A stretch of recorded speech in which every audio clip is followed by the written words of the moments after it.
年底的选举，讲有袂少的立委拢走去选县市长，尤其是司法委员会。讲民进党的立委郑文平、周春米、刘建国甲蔡其昌，拢伫各地咧拼选举。民进党伫司法委员会剩4个立委，颠倒比国民党的5个减1个，所以若要处理临时的提案，换国民党较赢面。民进党团的总调郭建明讲无咧惊。伊有信心，伊讲伊相信司法委员会将会将做民进党县市首长的摇拿。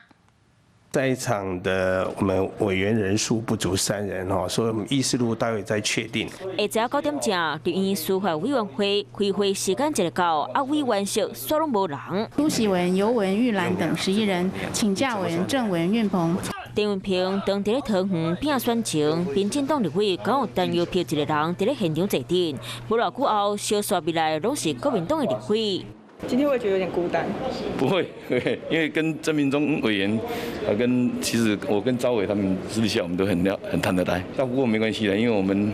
司法法制委员会其实都是比较资深。当一拢无伫咧，今日当含对手定赢亏少，因为这会期司法委员会拢总照顾少，立委9个人，哪位5个人，不过扣掉无参加委员会立法院长尤锡坤、副院长蔡其昌、郑文平、周春米和刘建国，全部拢走去选县市长。如果看起来我们司法委员会是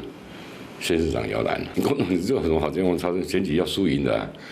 选票才决定一切的。民进党团成员出任瓜总调单摇票江英昌，世界阁是郑文平竞选总干事，算民进党团人数也比国民党减1个人，处理临时提案一定会较舒面。说不定现在利用民进党忙着去选举的时候，我可以通过一些包括我们警消应该要有的权益的，那就少5个，就剩4个，那很好。民主时代就是比人数嘛，因为民进党以前借着人数多数而霸凌的情况下，而阻挡情况下，我们应该随时伺机而动。趁民进党过选前早未开卡，和国民党立委伫咧议场内面前做准备。